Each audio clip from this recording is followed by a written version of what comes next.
What's up, everyone? Redoing my line. Out here on the water, practicing. Here's the deal. I bring this up. I bring up this turnover deal. The turnover is an interesting topic for me, and I don't know why it is. It's okay. I'm not a conspiracy theorist. I promise. I do believe that turnovers exist. So what I'm about to say, don't freak out. Turnover, though, seems to be used a lot. And what I mean by used a lot is a lot of bad fishing gets blamed on the turnover. Now, I'm not saying it doesn't cause bad fishing, but it seems like more and more, the more I'm around people, the more fishing gets harder this time of the year, the more I hear, oh, it's the turnover, wait a couple days, hey, it's the turnover, you know, once it gets through, hey, it's this turnover. And I'm going, all right, well, the problem is that it seems like everywhere we go, there's a turnover, right? There's always a turnover happening. And that's what makes the fishing better. And I'm going,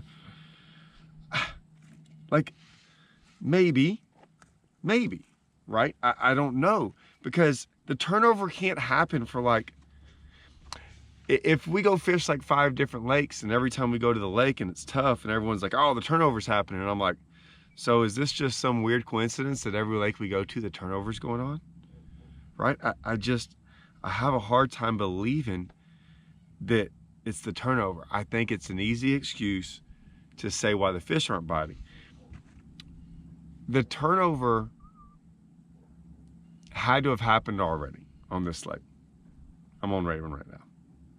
It's still bad. It's still bad. Like everyone was talking about the turnover weeks ago. It's still bad. It's still tough. And I'm going, well, like I said, every lake I've been to, they were talking about the turnover. I said turnover a whole bunch already. So what is it exactly, right? From my understanding, and I'm no biologist, from my understanding, right, the lake eventually shifts, right? Where the water on top goes to the water on bottom. And there's usually a thermocline right before that happens. And all of a sudden, when that bottom water starts to rise, the top water into the top water, right? And that's why they see all the gunk and the dirty water and all that stuff and the bubbles. Like, I get it, right? I understand it happens. And everyone talks, you know, that's what it goes on. It makes the fishing tough. There is no thermocline. They spread out. I wouldn't say they suspend. Usually what happens is there's usually more oxygen down low. That's why usually the fish are down there in the summertime. When that oxygen gets depleted down there, most of the fish come shallow. The problem is that, like, if most of the fish came shallow, we'd be crushing them shallow. And don't get me wrong, we do catch them shallow, but we don't crush on them. Now, a lot of times, I wonder if that's loud for y'all. A lot of times, then they talk about the fact that it messes them up. Now, I can see bad water quality messing them up. That's the one thing I do believe. That's the number one thing I believe, is that bad water quality will make fish not bite. I did that whole series with my pet Whiskey, right? And every time Whiskey, anytime the water got bad, and I could just tell either not cleaned enough or something disturbed the tank. And what I mean by that is sometimes if you added fish in there, whatever it was, his mood went to, he would not eat. Now, when he wanted to eat, there would be weeks where I couldn't feed him enough. He went nuts, right? But when that water quality would get bad and he'd just sit down on bottom and he wouldn't eat. And he'd actually go up there and, like, bite things and, like, spit them out. Like, he never really got interested. But then other times, like, you walk in the room and he goes nuts, right? And if y'all don't know what I'm talking about, go watch those videos on Whiskey. I mean, it taught me more about water quality. So I will say that the turnover does have an issue. Now, I called up my old fishing partner, Brent. Okay, Brent's the guy I did the deep water series with. We were talking the other day, and we got to talking about Whitney and some other things, because we were just having a tournament over there, and we were talking about the turnover. I said, man, you remember all them years? Me and Brent had a little run for a while when we were fishing. It was back in like the early 2010s, like 2009 to 2015. Man, I think we won like 6 or 7 Angler of the Years in the fall. We just got on them. And we caught them, like there was tournaments like every other weekend. I mean, there was a bunch of stuff going on, and we just stayed on top of them. And we were catching some pretty good bags for the fall, like 20-pound plus bags every tournament. And I was like, hey man, remember when we used to do all that? He's like, yeah. I'm like, well, the turnover had to have happened all them years too, but it never affected us. Like fishing was good and we caught them. And he's like, yeah, you know, it made him think. He was like, well, we were doing this and we were doing that. And I'm like, yeah, but we still caught them. Like we didn't even think twice about a turnover. We just went fishing and caught them. That was the least thing on our mind. It was never about that. It was about how are we going to catch this bag? What are we going to do? Stuff like that. It wasn't going, that's the turnover. We used to have we say the same thing about like the moon phase. I believe in the moon phase, right?